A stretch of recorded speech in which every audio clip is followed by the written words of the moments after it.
Well, hello. Thank you so much for joining us. We're gathered here today to talk about loneliness. Loneliness is complicated because even though it's associated with feelings of isolation, it's actually one of the most common experiences that we all share.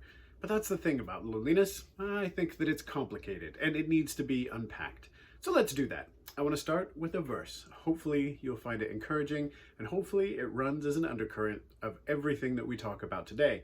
It's a very simple verse, 1 Peter 5:7. It just says this: cast all of your anxiety on him because he cares for you.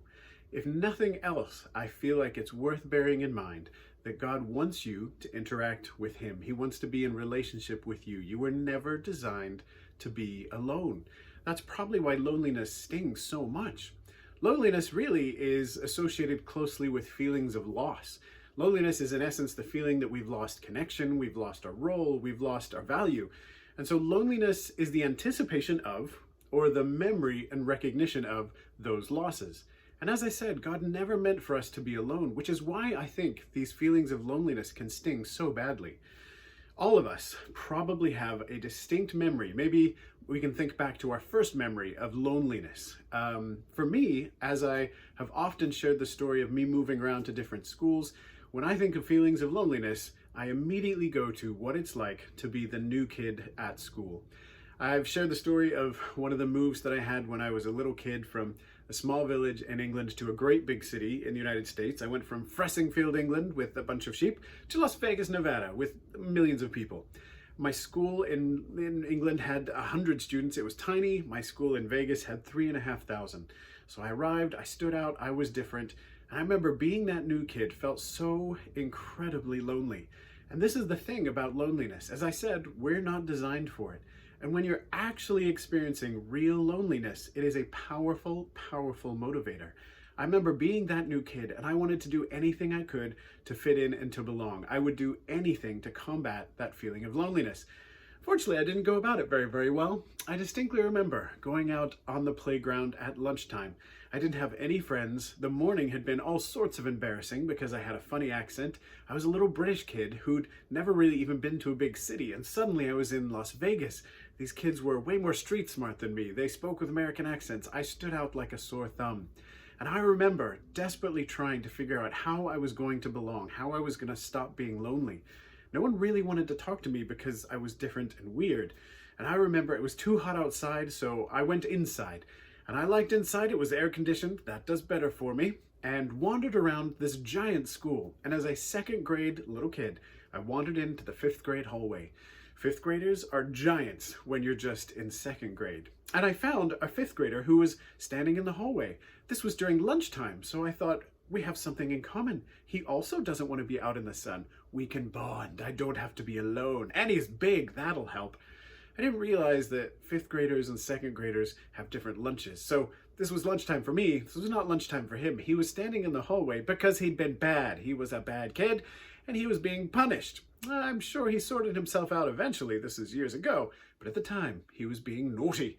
I didn't know this. I just thought we had something in common. So I went marching up to him. And as a weird little second grader, I talked to this fifth grader. Fifth graders didn't want to be seen talking to second graders, ruined their social standing.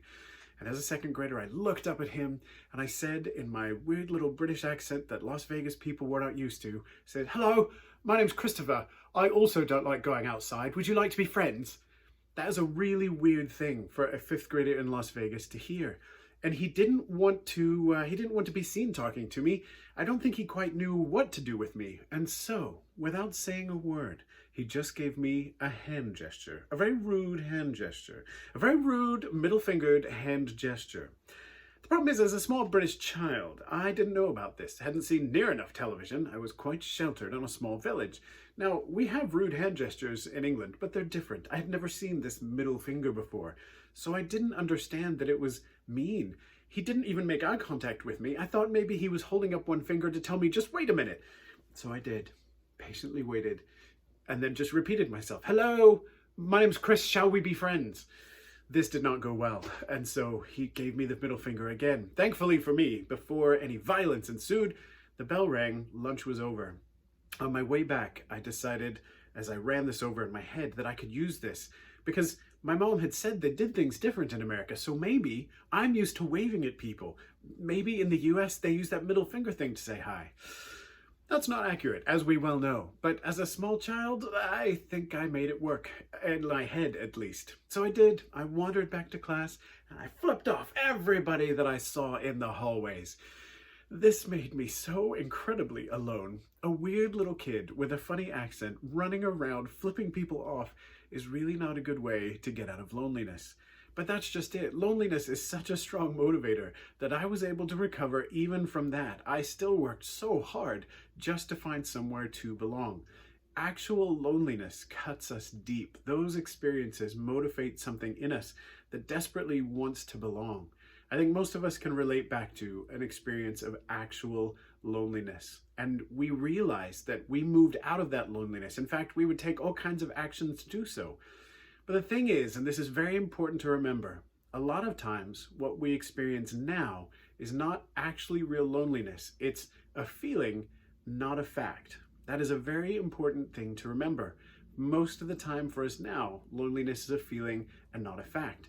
We most often feel alone now because something has triggered a memory of that sort of abandonment and that sort of isolation. We remember that. We don't want to do that again. And if we worry that that's coming towards us, that triggers feelings of loneliness, feelings of abandonment. We go back to times where we've experienced that in the past. In some ways, it's a little protection mechanism set up in our heads. We remember that loneliness did not feel good. So anything that smacks of loneliness, anything where we think it might be coming at us, and we start to panic a little bit, that's usually what we're actually experiencing. The problem with feeling triggered by this is that we often then have this feeling of abandonment, even if it's not in reality. And our brain works really hard to try to catch up and justify why we're having this feeling. That's where we start to spin out of control. I feel like once we have this feeling, which may actually just be a memory or an anticipation of being abandoned, that triggers as a feeling, and then we try to catch up, and so we justify it. And we say, well, I must feel lonely because nobody likes me, or nobody cares, nobody loves me, I'm not important enough. Most oftentimes, that's not true in the slightest. It really is our brain reaching to try to justify this alarm bell that's gone off. And we go and we reach into ways that aren't necessarily true. This means that insecurities creep in, and that's what makes feelings of isolation and loneliness so dangerous. It's easy to have feelings of loneliness triggered during this pandemic because we've lost a lot of the normal ways that we connect with other people. But it's worth bearing in mind. We may be experiencing a lot of logistical difficulties. We may not be able to socialize the way we used to, but it really just emphasizes even further. What we're probably feeling is just that, a feeling, not a fact. If we were actually alone and unloved and uncared for, it'd be a very different scenario. What's being triggered in us is memories of that because we're dealing with loss of normal connection. So rather than deal with logical realities, because we race to make up these insecurities, we begin to spiral out of control. I think one of the most important things we need to do is remember that simple phrase: feelings of loneliness are feelings, not a fact. One simple example of things that sometimes trigger that are just simple misalignments. For instance, if you're at home spending the whole day by yourself and your friend is actually off doing a whole bunch of calls or what have you, they're busy and distracted, you're not. And the problem with this is that when that misaligns, if we feel lonely, like we want someone to reach out to us, but someone else has plenty to do and doesn't reach out to us, we begin to interpret that as some sort of abandonment. It's not actually abandonment. Other people don't care any less about you if they're busy doing things. Sometimes you're busy doing things. There are a lot of people that I love, and I still don't think about them every minute of every day. You do the same thing. People we care about, we can't think about all the time. And sometimes we can irrationally feel alone when our needs just don't line up right. There will be times that you're feeling lonely and friends aren't. Times where you have friends who feel lonely and you don't.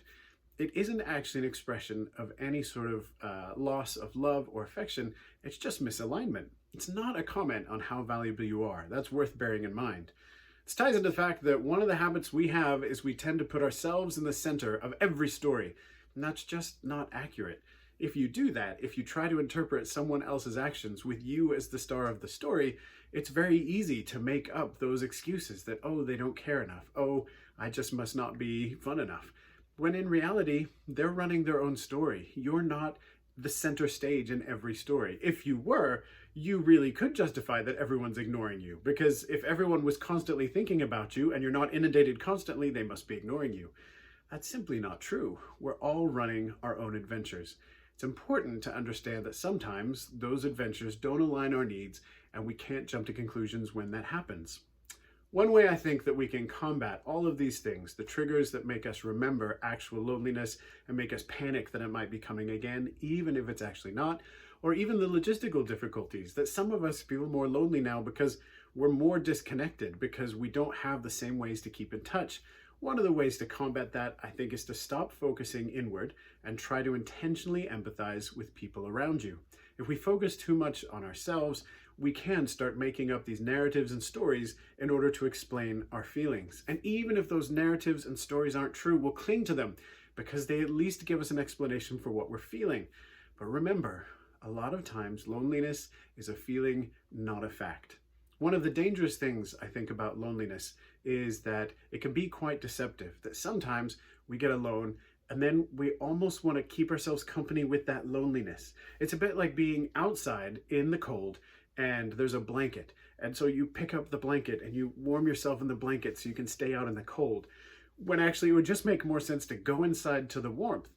I say this because many times when we're feeling lonely, what we really need to do is reach out. We need to get in touch with somebody else. We need to make contact. But for some reason, a lot of times the reaction to feeling lonely is to sort of wrap yourself in the blanket and stay in the cold and hope that someone will reach out to you.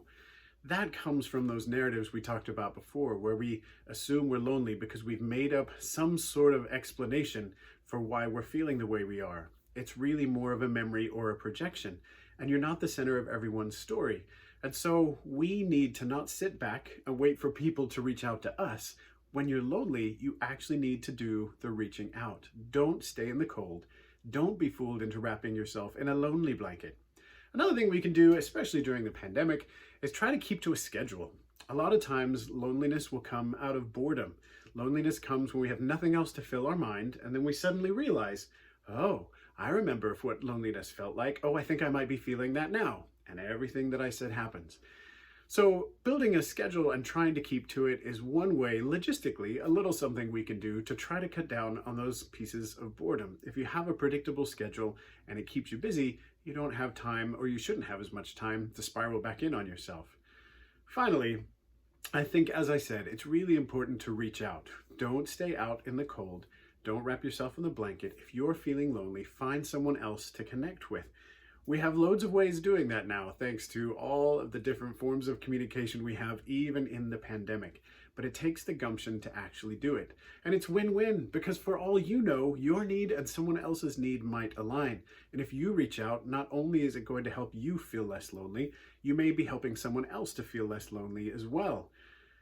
I want to leave you with one final thought underneath all of this, and that is, as I started with, God built you for relationship. He never intended you to be alone, and God never leaves you alone. You are so important to him that he decided the entire universe wasn't finished without you in it. Being that precious to him, he's not going to leave you. And one of the connections that we can make, especially if we're feeling alone, is to talk to God. He's desperate to hear from you because he knows what you're going through, because he cares about your feelings, because he cares about your memories.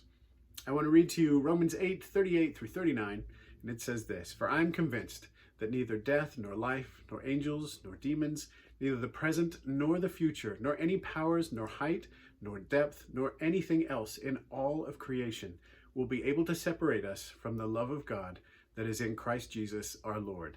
You were not built to be alone, and God will not abandon you. He is always wanting to connect with you. Reach out. If you're feeling alone, do something about it. Don't wait for people to come to you. Talk to God, talk to friends, talk to people you can connect with. You may be doing them a favor as well." Isaiah 41:10 says this: "Fear not, for I am with you. Do not be dismayed, for I am your God. I will strengthen you. I will help you. I will uphold you with my righteous hand." In closing, loneliness is most often a memory of a previous experience or anxiety and anticipation of actual isolation, rather than being actual isolation. Loneliness is a feeling, not a fact. Take action and reach out. Know that you weren't built to be alone, and so God will provide to help you connect. Thank you so much for joining us. I really do appreciate getting to interact with you a little bit. Hurrah for Zoom! So we'll move on to hopefully the interactive part of things now.